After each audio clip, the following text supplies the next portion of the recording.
topik reporting speech seperti yang kita lihat di papan tulis, reporting speech. Oke, di video kali ini akan kita bahas secara tuntas apa itu reporting speech. Oke, have you ever learned about reporting speech? Apa sih reporting speech itu? Nah, di sini kita akan bahas reporting speech itu.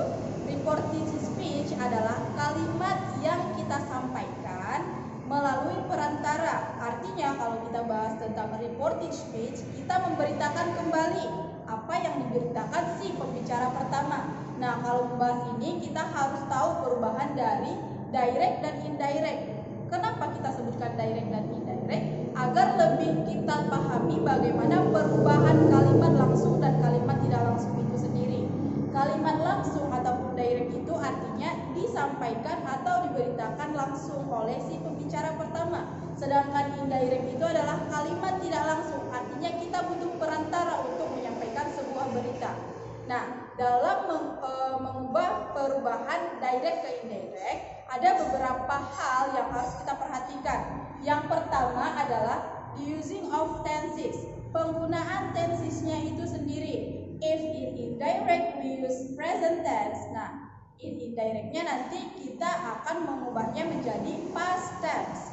Sama dengan past tense di direct akan kita ubah menjadi past perfect di indirect. Seperti juga dengan future tense akan kita ubah menjadi past future. Dan yang terakhir past future di direct akan kita ubah menjadi past future perfect di indirect sentence. Itu adalah peraturan yang pertama.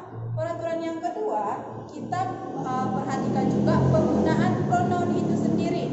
Let's see, kalau di directnya itu kita gunakan I, maka di indirectnya kita ubah menjadi she atau he. Sama dia dengan ke pronoun yang selanjutnya sampai di bawah. Kita bisa perhatikan di video ini nanti secara jelas bahwa di sini sudah dipaparkan bahwa perubahan dari direct ke indirect ini jelas terlihat di sini.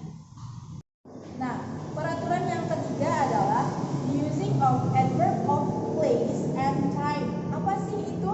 Nah, di sini kita akan membahas tentang perubahan kata keterangan tempat dan kata keterangan waktu. Kita bisa lihat di sini, kalau misalnya di direct kita menggunakan now, maka di indirectnya harus kita ubah menjadi then. Karena itu sangat berpengaruh terhadap perubahan tensesnya dan kalimat itu sendiri.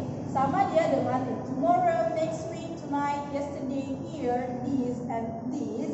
Ada perubahan yang dialami oleh kalimat kata-kata ini tersebut, kemudian sudah dijelaskan di papan tulis seperti ini. Oke, nah untuk catatan dalam pengubahan direct ke indirect, biasanya kita gunakan reporting verb. Reporting verb apa? Kita biasanya menggunakan say, ask, and tell. Okay, next we will discuss about kinds of reporting speech. Nah, di sini kita akan membahas tentang jenis-jenis reporting speech itu. Yang pertama adalah statement, artinya kalimat tidak langsungnya itu kita gunakan pernyataan, di mana kalau pernyataan itu kita gunakan kata that sebagai penghubung antara reporting verb dan reporting speech. Contoh dalam direct, Mary told her friend, I will go to Bali next week. Nah, di sini tandanya itu adalah kalimat langsung, ada koma dan ada tanda kutip. Artinya itu langsung dibicarakan oleh si pembicara pertama. Contoh yang ini akan kita ganti dia ke indirect. Lihat, Mary told her friend, ini adalah sebagai reporting verbnya. Kemudian diikuti kata that sebagai kata penghubungnya. Kemudian she would go to Bali the following week. Nah, dari peraturan yang sudah kita bahas sebelumnya, di sini ada perubahan. Yang mana untuk yang pertama kita gunakan tenses future, simple future tense. Di indirectnya kita gunakan she would go to Bali, past future. Dan perubahan pronoun dari I ke indirect menjadi she. Kemudian next week, adverb of time-nya berubah menjadi the following week. Jenis yang kedua adalah command and prohibition. Nah, kita bahas satu persatu dulu. Kita bahas bagian yang command ataupun perintah. Nah, di kalimat perintahnya kalau kita ganti maka kita tambahkan to sebagai penghubung antara reporting verb dan reported speech. Contoh, she asked me, open your book. Nah, di sini inilah kalimat perintahnya, open your book. Ini mau kita ganti ke kalimat tidak langsung. Nah, untuk memisahkan kalimat pengantar yang ini dengan kalimat perintahnya, kita gunakan to. Lihat, she asked me to open my book. Nah, seperti peraturannya, kalau misalnya di kalimat langsung ada tanda kutip, maka di kalimat tidak langsungnya harus dihapuskan.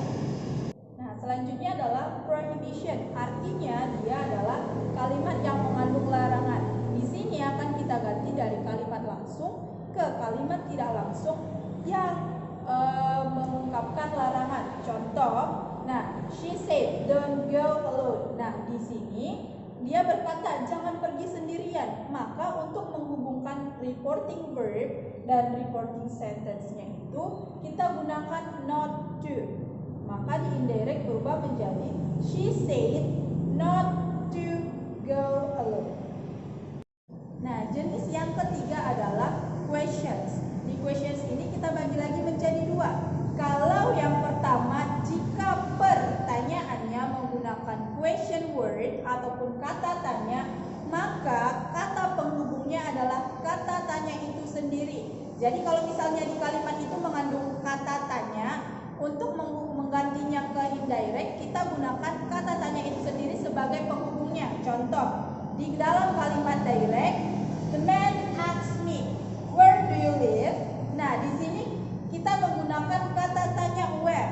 Where inilah kita gunakan sebagai kata penghubungnya di indirect, menjadi the man asked me where I live. Oke. Kemudian jika pertanyaannya menggunakan yes no questions, artinya dia jawabannya hanya membutuhkan yes atau no, maka kita gunakan if atau whether sebagai penghubung antara kalimat itu. Contoh, di dalam kalimat direct, he asked John, does Mary live here? He asked John, does Mary live here? Artinya kita gunakan auxiliary verb does, yang mana jawaban yang ini hanya membutuhkan yes or no. Nah, kalau yang ini kita ganti ke indirect, dia harus kita gunakan if ataupun whether. Ini menjadi he asked John if Mary lived here. Oke, sebagai tambahan di dalam reported speech, kalau dia menggunakan simple present dalam kalimat pengantarnya, seperti yang kita lihat di note yang ini, apabila reporting verbnya simple present, maka tidak ada yang berubah dalam kalimat itu sendiri. Contoh, John says. Nah, di sini ada kata kerja bentuk pertama diikuti oleh s. Nah, kenapa kita tambahkan s? Karena subjeknya adalah orang ketiga tunggal. Maka ini termasuk ke simple present tense. Kemudian di directnya itu John says I will go to Bali. Tidak ada yang berubah di situ karena dia menggunakan simple present tense. Ini adalah sebuah pengecualian di reported speech. Nah, di indirectnya dia akan berubah menjadi John says that he will go to Bali. Nah, yang di sini hanya berubah adalah subjeknya. Di sini di direct adalah I, kemudian di indirect he. Yang selain itu tidak ada perubahan tenses karena reporting verbnya menggunakan simple present tense. Okay, that's all about our topic today. Have you understood? Nah, see you in the next video. Assalamualaikum warahmatullahi wabarakatuh.